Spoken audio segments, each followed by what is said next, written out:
FableThan's here, and welcome to the second episode of my quality craft data pack that I am making.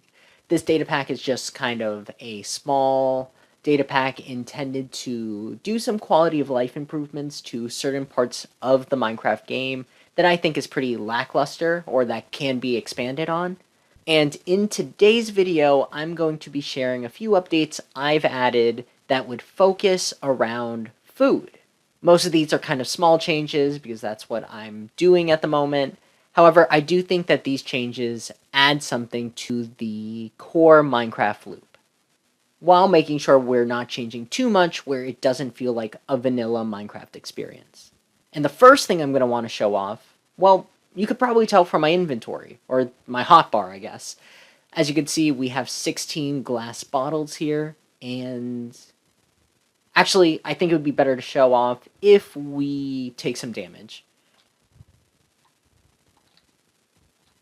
That did not work how I intended it. Okay, so we've taken some damage now, and as you can tell, we have definitely lost a lot of saturation and a lot of hunger. Well, what we can do, we don't have any food on us, but what we can do instead is we can grab some of these glass bottles, fill them up like so, and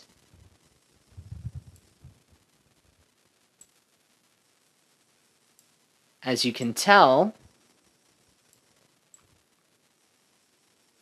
we get a little bit of hunger back. And what's interesting is that, sure, it's not a lot of hunger you're getting back each time, because again, water isn't going to really fill you when it comes to your hunger. But if you think of saturation as just kind of your health, what you need to kind of sustain yourself, you are getting a lot of saturation for each bottle that you drink, to a point where, as you can tell, even without a full set of hunger bars, you begin to start regenerating some health back. Now, I'll be honest, I'm not the first person to come up with the idea of adding drinkable water to Minecraft. However, unlike other Minecraft mods or mod packs, I'm not adding a thirst meter. You're not necessarily going to kind of pass away from not drinking water. As I mentioned before, the purpose of this data pack is to more or less expand on the core Minecraft vanilla game. So it didn't make sense to me to add a thirst meter. That was never in the original Mojang game, so I'm not going to add it into my own version. So I found that having these water bottles impact saturation instead of hunger made a lot more sense as a way to kind of balance the game. Did I actually hit myself with that? Okay, wait. Alright, but that's not the only idea I wanted to come up with. Moving on to the second idea I had for this data pack, I felt that if we were going to play around with food, we should play around with one of the most controversial kind of updates or changes that Minecraft has made when it came to food items. And that's the enchanted golden apple.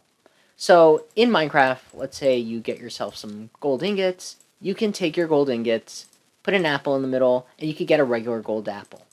In earlier versions of Minecraft, I believe everything before 1.8 or before 1.9 rather, you could have also taken gold blocks and it would make an enchanted golden apple. And no, I'm not just bringing back this crafting recipe, because it did make sense, to me at least, why Mojang changed this. See, especially with the new versions of Minecraft where gold is a lot easier to get, it can create a very dangerous way for players to, well, I guess dangerous is not the right word, but it can create a very quick-paced way for players to get their hands on some of the most powerful food items in the game. It would ultimately just make making regular golden apples kind of obsolete, you know? Sure, it's 8 times the amount of gold that you would need, but it's also just not that difficult to get that much gold anymore. So how do we make this, well, more interesting? Alright, well, I'm not sure if I'm going to be keeping all of that in there, but as you can tell, instead of just using gold, I decided I wanted to add some other rare items to the crafting recipe. As you can tell, there's a nether star and netherite ingots. I also might have made the crafting recipe use netherite blocks, but I do not remember off the top of my head. So I kind of messed up there. But first what you're going to do is you're going to make your regular golden apple.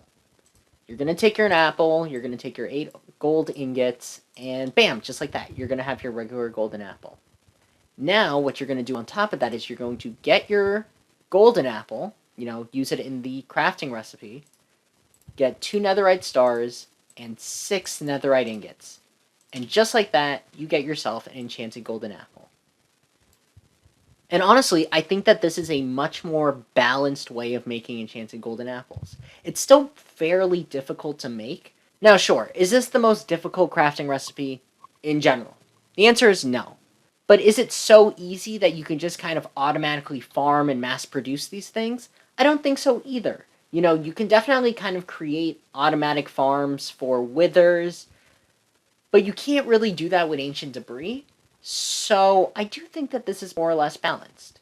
Now, that being said, I do feel like it's only fair that I try to test that out to see how long it would take for me to make an enchanted golden apple. So why not? Let's try that out right now.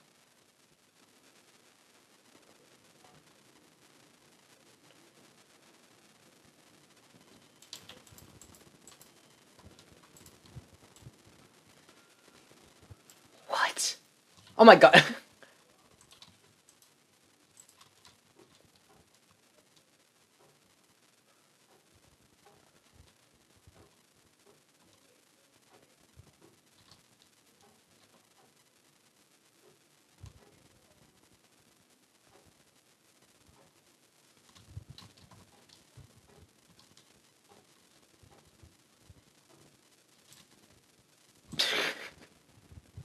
What?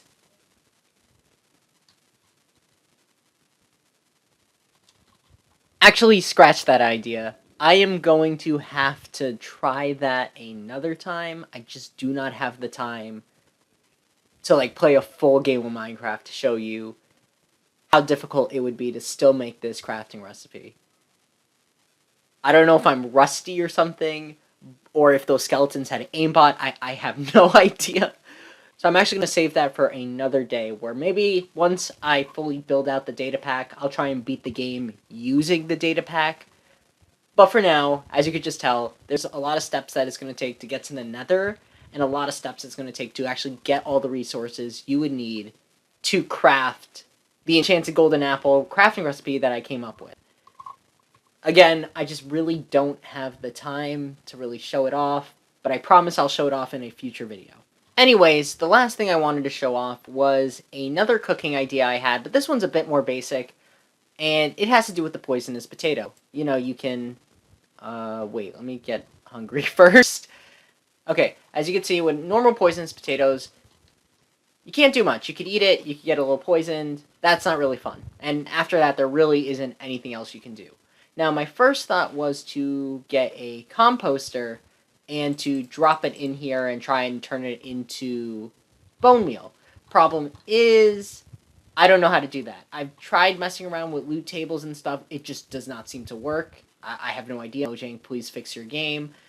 But I decided to have a different idea, right? So, poisonous potatoes, when you look it up, usually the most poisonous part is the outside of the potato. Yes, once it's this poisonous, the inside of the potato is also pretty inedible.